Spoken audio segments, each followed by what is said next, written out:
Hello everyone, welcome to the vlog. ನಾನು ಸ್ವಾತಿ ದಾವಣಗೆರೆಯಿಂದ.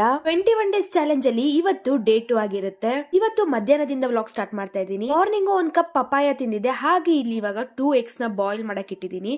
ಮಧ್ಯಾಹ್ನ ಊಟಕ್ಕೆ ಈ ಪ್ರೋಟೀನ್ ಆಗಿರುವಂತಹ ಹೆಸರು ಕಾಳು ದೋಸೆನ ಮಾಡ್ಕೊಂಡಿದ್ದೆ. ಟೇಸ್ಟ್ ಮಾತ್ರ ಸಖತ್ತಾಗಿತ್ತು. ಒಂದು ಡ್ರಾಪ್ ಎಣ್ಣೆ ಹಾಕಿಲ್ದಂಗೂ ಕೂಡ ದೋಸೆ ಚೆನ್ನಾಗಿ ಗರಿ ಗರಿಯಾಗಿ ಎದಳುತ್ತೆ. ಹಾಗೆ ಇದು ದಿಢೀರ್ ಅಂತ ಮಾಡೋ ದೋಸೆ. ಹೆಸರು ಕಾಳು ಮೊಳಕೆ ಬಂದಿದ್ರೆ ಸಾಕು, ಆರಾಮಾಗಿ ಈ ದೋಸೆನ ಮಾಡ್ಕೊಂಡು ತಿನ್ಬೋದು. ತುಂಬಾನೇ ರಿಚ್ ಪ್ರೋಟೀನ್ ಇರುತ್ತೆ ಇದರಲ್ಲಿ. ದೋಸೆ ಜೊತೆ ಚಟ್ನಿ ಪುಡಿ ಹಾಕೊಂಡು ಈ ಬೇಸಿರೋ ಮೊಟ್ಟೆನ ಬಿಡಿಸ್ತಿದ್ದೆ. ಇದು ಯಾಕೆ ಮೊಟ್ಟೆ ಈ ಕಲರ್ ಇದೆ ಅಂತ ಹೇಳಿದ್ರೆ, ಈರುಳ್ಳಿ ಸಿಪ್ಪೆ ಹಾಕಿ ಬೇಯಿಸಿರೋದ್ರಿಂದ ಈ ಕಲರ್ ಬಂದಿದೆ. ಮೊಟ್ಟೆ ಕೂಡ ಬೇಗನೆ ಬೇಯುತ್ತೆ. ಊಟ ಮಾಡಿ ವರ್ಕ್ ಎಲ್ಲ ಮುಗಿಸ್ಕೊಂಡು ನಾನು ಸಂಜೆ ಜಿಮ್ಮಿಗೆ ಕೂಡ ರೆಡಿ ಆದೆ. ಜಿಮ್ಮಲ್ಲಿ ಜಾಸ್ತಿ ಕ್ಲಿಪ್ ತಕ್ಕೊಳಕ್ ಆಗಿದ್ದಿಲ್ಲ.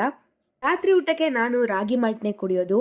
ಬರೀ ರಾಗಿ ಮಾಲ್ಟ್ ಕುಡಿಯೋಕ್ಕಾಗ್ದಲೆ ನಾನು ಇವತ್ತು ಒಂದು ಸ್ಪೆಷಲ್ ಮಿಲ್ಕ್ ಶೇಕ್ ನ ಮಾಡಿದ್ದೆ. ಏನಿಲ್ಲ, ರಾಗಿ ಸರಿಗೆ ಒಂದ್ ಸ್ವಲ್ಪ ಮಿಲ್ಕ್, ಚಿಲ್ಡ್ ಮಿಲ್ಕ್ ಹಾಕಿ ಸ್ವಲ್ಪ ಕೋಕೋ ಪೌಡರ್ ಹಾಕಿ ಮಿಕ್ಸಿ ಮಾಡಿದ್ರೆ ಸಖತ್ತಾಗಿರೋ ರಾಗಿ ಮಿಲ್ಕ್ ಶೇಕ್ ರೆಡಿ ಆಗುತ್ತೆ. ನನಗಂತೂ ಸಿಕ್ಕಾಬಟ್ಟೆ ಇಷ್ಟ. ಇದಾಗಿತ್ತು ಇವತ್ತಿನ ಡೇ 2 ವ್ಲಾಗ್. ಸೊ ಮತ್ತೆ ನನ್ನ ಸಬ್ಸ್ಕ್ರೈಬ್ ಮಾಡಿ, ಸಪೋರ್ಟ್ ಮಾಡಿ. ಮತ್ತೆ ಸಿಗ್ತೀನಿ. ಟಾಟಾ, ಬಾಯ್.